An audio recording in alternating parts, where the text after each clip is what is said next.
I think we should already be over 100K. It's probably still some price suppression going on, but realistically, it should be over 100K, I think. And once we cross that barrier, it'll go up very quickly. At least I think so. Okay. Just looking at the macroeconomic environment, looking at the massive amounts of debt, interest to service the debt, and rampant printing, rate cuts, it's all tying together and pointing in the direction of up for Bitcoin. Following Donald Trump's election victory, Bitcoin's price has surged, igniting global interest in this digital asset as economic uncertainties grow. Many see Bitcoin as a safeguard against inflation and mounting debt, especially as trust in traditional currencies wavers. In some regions, Bitcoin is becoming a symbol of financial freedom and resilience. However, traditional institutions remain cautious, viewing it as a disruptor to established systems. Bitcoin advocate and CEO of Jan3, Samson Mow has an optimistic outlook, predicting that Bitcoin is on track to cross the $100,000 mark, bringing new hope to regions seeking stability and control amid economic challenges. Following the outcome of the U.S. election, Bitcoin's rise has sparked renewed interest in digital finance as a solution to economic uncertainty. Countries dealing with financial instability are increasingly turning to Bitcoin for growth and independence. However, its limited supply challenges traditional methods of resource and capital control, urging nations to adopt bold strategies in response to this shifting financial landscape. Watch clips from the interview to hear more about Samson Mow's perspective and his conversation with Joe Nakamoto. Don't forget to like, subscribe, and enable notifications for more in-depth content. Thanks for joining us again. Enjoy the video. And even though we're not at all-time highs right now, I would say there's a resurgence of interest, and that helps definitely. But when people don't really understand Bitcoin, price is sort of the indicator they're going off of. Like, is it going up? And is there hype around it? And that kind of opens the door for discussions. But the prevailing theme, I would say, is people in countries that need Bitcoin are more interested just naturally than people from wealthier countries or governments in wealthier countries. Those ones are more interested in protecting what they have, seeking to regulate and control, whereas countries in Latin America, the global south, they're looking for money to come in, either through tourism or from investment. And they're not worried about, do we have all the right regulations in place? It's sort of more about the people and the prosperity and just letting them make a living. Recently, I'm pointing a lot more to Argentina and the deregulation of money. Okay. Because I think that is a viable path too. Simply because it is hard to get a legal tender framework in place. That requires a lot of conviction and a deep understanding of Bitcoin, and maybe also not having anything to lose. Whereas other countries, they may not have all those things, but they also don't have a majority in the parliament or the Senate that would allow them to pass these types of laws easily. Interesting. So I think it's easier to push for deregulation of money or removal of capital gains that allows Bitcoin to be used as money, like in Switzerland and Lugano. Yeah. So it's an easier fight, I think. Or even approaching countries that don't have a central bank, that don't have their own currency. Those are also low-hanging fruits that we can pursue. There is definitely a good chance that Panama could be a Bitcoin country. Other countries, Africa, we're not as interested in, simply because it seems to be less geopolitically stable. Even Latin America is not that stable, right? Like Ecuador had some tumultuous upheaval with the government being ousted, and it's to be determined, but generally Latin America is more stable than the rest, so that's sort of our focus right now. I think the legal tender law is the most difficult, so we don't really focus too much on that. We talk about it, but I think we're more focused on trying to get them to do a Bitcoin bond, or maybe do something like a Bitcoin strategic reserve, where they just buy Bitcoin and accumulate it. Okay. I think it's much easier a lift than going to full legal tender. Right. Because there's also the IMF that's breathing down a lot of these countries' necks, and they don't really like Bitcoin, it seems. But that might change. But for now, it's still a point of contention, and it does weigh heavily on a lot of the presidents and prime ministers. There are other places like Indonesia, you can't use it for payments. And, Right. we were talking with the former governor, Ridwan Kamil, and bringing that up too. And then he stepped away from politics, and now it seems like he's coming back.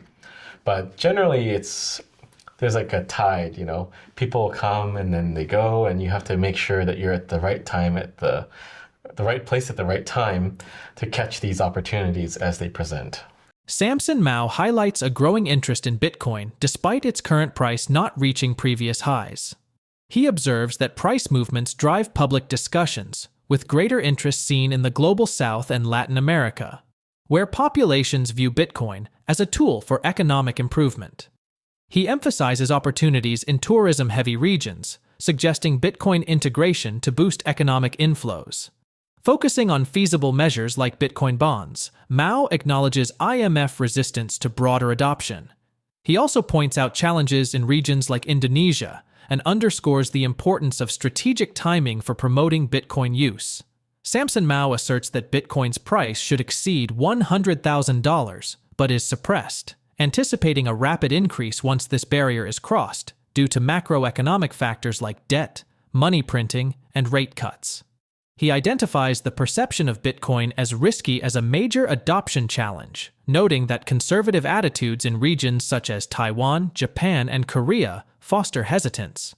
Mow emphasizes that delays in adoption, seen in places like Hong Kong and Australia, risk missing Bitcoin's finite opportunities compared to fiat's flexibility. I think we should already be over 100K.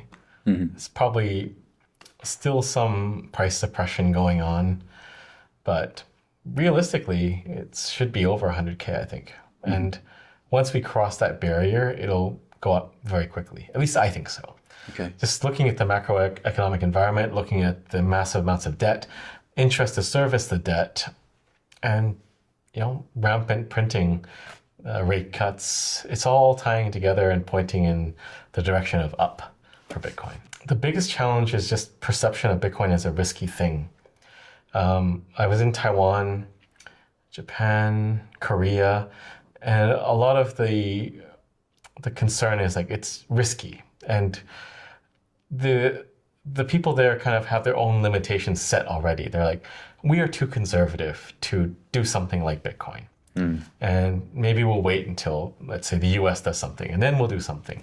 So it's a very wait and see attitude, and a self-imposed restriction that we are too conservative. And that's the biggest barrier. And I try to explain to them that being risky and conservative is like two sides of a circle.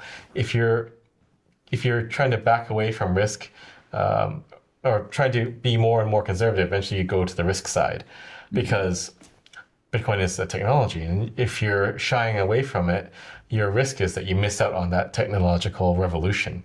It's like cars are risky. We're gonna not use cars, and we'll stick with the horses, and then you miss out on automobiles, and of course you're gonna miss out economically. Same for airplanes. Airplanes are risky, especially if it's Boeing. So are you gonna avoid airplanes, not have a national airline? Maybe, but you're also gonna miss out on opportunities too. So I think that's the number one barrier. People think we are conservative, or Bitcoin is risky, and we cannot cross that chasm to Bitcoin.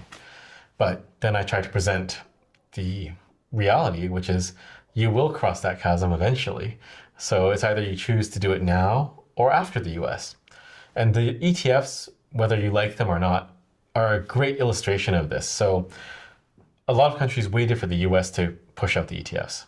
Hong Kong was waiting for the US. Australia was waiting. And then SEC said, okay, now they have almost 1 million Bitcoin. Hong Kong has 10,000 something. Australia has 100 something. So if you wait, then you're gonna fall behind.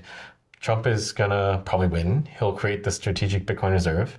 And even if he does 20% of what he said he's gonna do, that's still 200,000 coins. So how many coins will Germany have? Or pick a country, Argentina. The window, I think, is closing very rapidly to accumulate a significant chunk of Bitcoin. And people haven't done that mental calculus yet. Like, how much has been bought by the ETFs? A massive chunk. How much has MicroStrategy accumulated? A massive chunk.